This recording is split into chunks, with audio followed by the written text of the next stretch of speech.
All right, welcome into All Things Odd. I'm Dr. Natalie Phillips. And I'm Dr. Hannah Galloway. Okay, so we have a really interesting topic for you today. But before we get there, I'm going to have Dr. Galloway talk about this real quick, which is our YouTube channel, which we now have like over 30 subscribers. I was going to say, we've got to be having 20. more because I've even had a lot of patients say like, oh yeah, we watched a couple of your videos or whatever.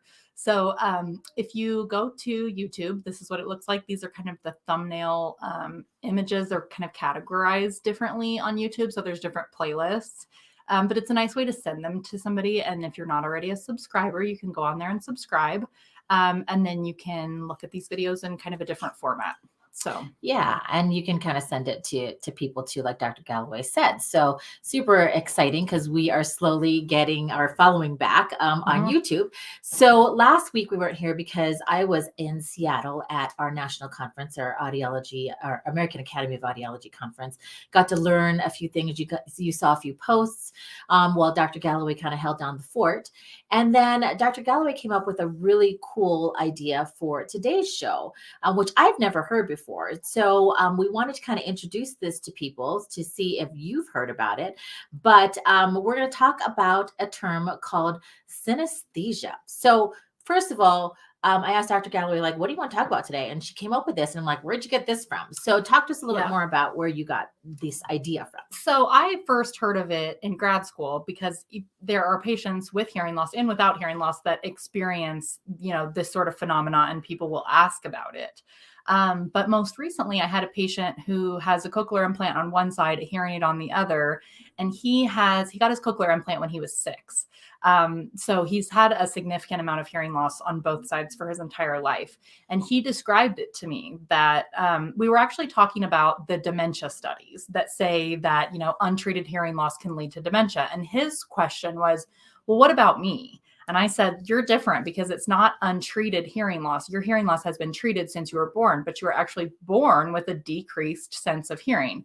And so we know through neuroplasticity that a lot of times when somebody is born without one sense or lacking one sense, their other senses can become stronger. Mm-hmm. And so synesthesia is when you experience one sense as another or along with another. And so this patient was describing to me that he sees colors, and certain voices and certain sounds represent different colors to him. And so there's all different types of synesthesia, which I didn't really know. And we did a little bit of research for the show today, and there's over 80 different types of it. And of course, like I saw an article from 2008 that was describing actually seeing something and hearing something. So a patient actually sees visual movement, but hears something along with it. And this can be verified through fMRI, which is really cool. And so I'm guessing that there's been more research about it in the last, 7-10 years because of that. When I Googled it today, there's a lot of celebrities that report having synesthesia. And so I'm thinking it's people with like more artsy type brains, more creative, more of that like right-sided brain. But anyway, that's how it came up, is that I had a patient and he was describing that to me. And we were talking about how, because he was born with reduced hearing, it's possible that his other senses sort of enhanced. And he has this experience. So I've talked to at least 3 or 4 patients that have described something similar, and all of them had more severe hearing loss, had worn hearing aids, their entire life, or had hearing problems their entire life. So I thought about it because I think that there probably is a higher incidence in the hearing loss population, but I don't think that we found any like solid numbers on that. Yeah, and I was doing some research too. So we wanted to talk to you about basically what it is, what causes synesthesia, what are the types, maybe how do you test for it, maybe some of the different patients that we're seeing. But you're right on a couple of things. So number one, synesthesia is something that can be genetic. And so it can be passed on. When I was doing some research, I found that it was kind of interesting that even if it's passed down genetically, it doesn't mean necessarily that you're going to like hear in the same color or So like, let's say mom hears something, a word, and she associates the color red with it. The daughter could associate pink with the same color word. So it's a genetic thing that it's passed down, but the actual association, I guess, is How not it the one. manifests, Yes, maybe. is not necessarily the same, which is kind of interesting. Mhm. Now, what you also said about it might be more prevalent in people that have hearing loss.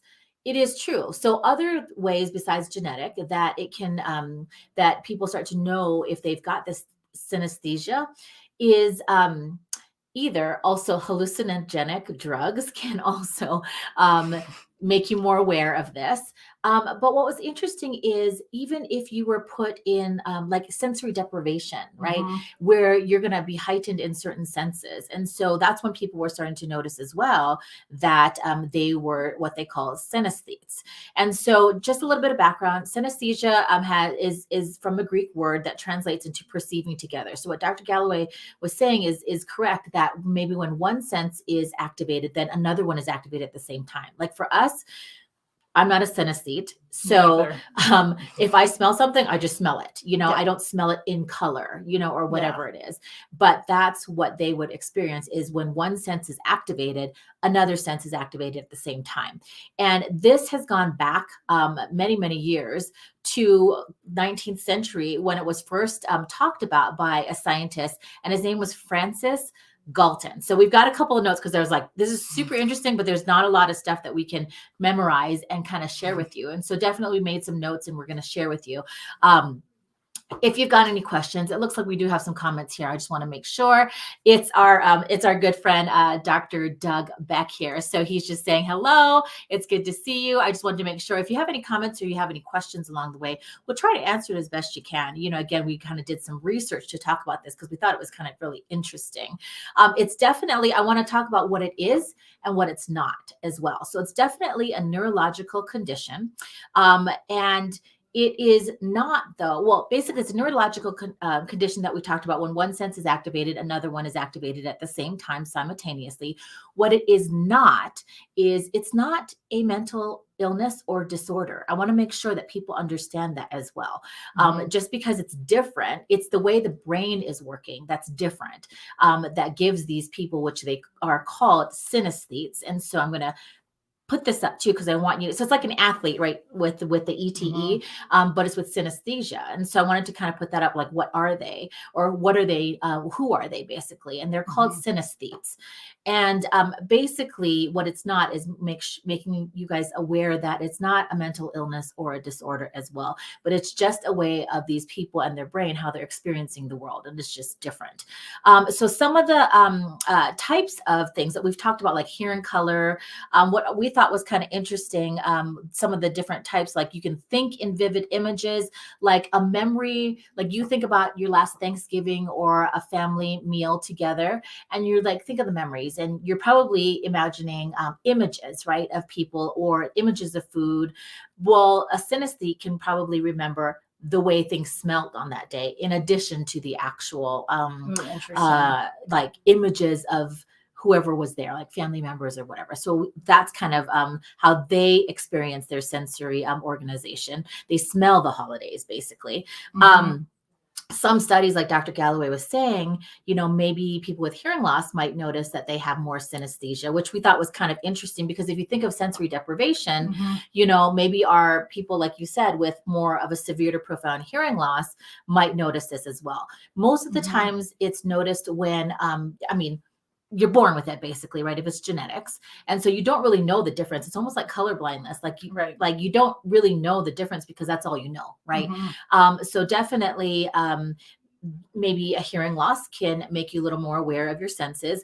The other thing that some studies suggested was that people that have synesthesia do better on memory and intelligence tests as well. So I think it's mixing a lot of that creative ability, like you were saying. And what I was noticing in the research is that a lot of people that have that creative ability too, they might be a little more prone to that too. What's interesting though, it's only 4% of the population. So even though you might come across like, hey, I might have that, or I know somebody that talked about it like that, it's really only 4% of the population, which isn't really prevalent, Yeah. And it's come up, with patients just in conversation. And so I thought it was interesting. I think that they're probably, if we looked at total incidence, patients with like a severe to profound hearing loss probably do have a higher incident. I see that Dr. Phillips saw a study that the prevalence of synesthesia in patients with autism is 3 times higher than the general population, which is interesting. And so, yeah, it's just sort of this like neurological difference, but you know, you hear patients describe it, and I certainly have not experienced anything like that. So there's all different types. And I'll kind of go over some of them just so we can hear about them. So there's over 80 different types. Again, we have to read from notes because we do not have all of these 80 types memorized. So one of them is, and we're not going through all 80, but these are the more common ones. So auditory tactile synesthesia, that occurs when a sound prompts a specific body sensation. So I have experienced that, but not regularly. Like, you know, when you hear a sound like the door creak and then you feel like the hair stand up on the back of your neck kind of thing. I mean, I can kind of associate that, but that doesn't happen to me regularly. Chromesthesia occurs when certain sounds like a car honking can trigger someone to see colors. Grapheme color synesthesia occurs when letters and numbers are associated with specific colors. Lexical gustatory synesthesia is when hearing certain words triggers distinct tastes. Wow, that is interesting. Mirror touch synesthesia has been described as a kind of supercharged empathy. So all of this is making me think of empaths and how empaths have that ability. So it's very similar to me. Mirror touch synesthesia. And so it's when a person feels as though they're being touched when they're witnessing it happening to someone else. So you watch someone else get touched and then you actually feel it. What else? Number form synesthesia occurs when a mental map of numbers involuntarily appears whenever someone thinks of numbers. Well, and these are so interesting because you never know that it's weird unless you talk to somebody else about it. And they're like, no, that definitely doesn't happen. Because that's all you know, right? And so like in more common terms, we also kind of listed like it's seeing or hearing a word and tasting food, right? It's seeing a shape and tasting that food as well. So you see a shape like, I don't know, I'm totally like guessing. I don't know. Maybe they see a circle shape and they taste pizza. I don't know, you know, if there's that association, right? But it's the more common layman type of things, right? Hear sounds and see shapes or patterns. So you hear it, but you see actually the pattern in it. There's a great YouTube video as well that talks about that. Is like maybe different sounds like a violin looks like a little smear, right, of color, versus drums is something else like a circular, like a spherical type of color that you see in the shape. So also you're hearing sounds after you smell a certain scent, hearing sounds and tasting food, and then like feeling an object with your hands and then hearing a sound. So like feeling the paper, but then I'm actually hearing something. And it's not because it's the paper that's making the sound, right? But it's an association. The feeling and hearing is new to me, but it's good for us to know because if somebody starts describing this to you of like, every time I do this, I hear that, like, that sounds kind of strange, but it is a thing. It is a real thing. Yeah. And so I know that article that I looked at earlier, it was from 2008 from the Scientific American. It was talking about actually seeing something, you know, visual movement and then hearing something. And I didn't read the full article, but like that was figured out in 2008. So I'm sure we're coming up with a lot more of these. Yeah. So again, if you're just kind of joining us, we're talking about synesthesia or like hearing in color, right? But we wanted to kind of talk about some of the causes we did earlier before, where it can run in family. It's genetic. You're usually born with it. It can be acquired. If a person goes blind, like this is where, you know, the reorganization of your senses take over and you have that neuroplasticity. So maybe some other senses take over. So if you lose one sense, it's possible that you can attain, I guess, synesthesia because some of the other senses are kind of heightened, right, to try to make up for that. We talked about hallucinogenic drugs as well can trigger that. And then let's see, we talked about sensory deprivation, brain damage as well. So we see a lot of brain injury patients. And so sometimes with the brain damage as well, you can have this come out because your senses are heightened, right? Because of a lot of the things that are happening in the brain at the same time. Yeah. All right. So the last thing that we wanted to talk about too is, so how do you test for it, right? And so I just want to make sure. Okay. I just want to make sure. Thank you for joining us, Dr. Gozali, out in California. It's good to see you. So we just want to talk a little bit more about how do you test for it? Because people are like, well, I don't know if I have it or not, right? So there is, if you really have to test for it, there is a battery of tests that you can take called the synesthesia battery. And you can definitely, it helps you gauge, what areas that you might have some of these different stimulations and associations with your senses. There is no clinical diagnosis though. And so again, I think that it's important to know if you've had it and you just don't know because you don't know any better, right? And that's what you were born with, you might not even know, right, to be tested. But if you're starting to see, so this show is really for a lot of our colleagues, but then also some of our patients, right, as well. So whoever tunes into it. And so I think that it was important enough for us to talk about it, even though we were like, I don't know what this is, let's look it up, because of some of the patients that might come across and come through our doors to make sure that we understand it. And so I thought it was a great idea for Dr. Galloway to come up with, and then also that we can kind of introduce it to you guys if you actually didn't know. And it looks like from some of the comments that people don't really even know what it is, right? And so I think that if you work with patients that have hearing loss, maybe autistic children we talked about, anybody that has sensory deprivation, brain injury patients, this is something important to actually know about.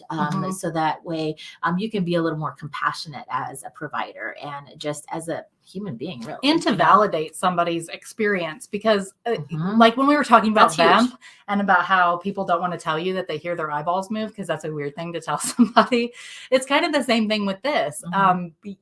Especially if it ran in a family and so one of your parents had a similar experience, then you also wouldn't think it was weird because they'd experienced it. So it's just sort of validating to know that, like, yes, this is a thing, it does happen, it's sort of like this unique ability. It's actually kind of cool. So yeah, it is. So great topic. If you have ideas for topics, send it our way. We'll kind of do our research and do our due diligence and find out more information for you. We can share it out here and use this platform. If you have synesthesia, please tell us, because I would like to, now that I've learned a little bit more about it, I have some follow-up questions for that patient when he comes back. Yes. So comment here on Facebook, comment on YouTube as well. If you do have synesthesia, it'd be great to kind of chat with you and learn a little bit more. All right. Well, thank you guys so much for tuning in, and we will be back. We try every week, but we will be back on Thursdays, typically at about 12:30 p.m. Eastern Standard Time. And if you have any other ideas for us to cover, send it our way. All right. We'll see you then. Thanks.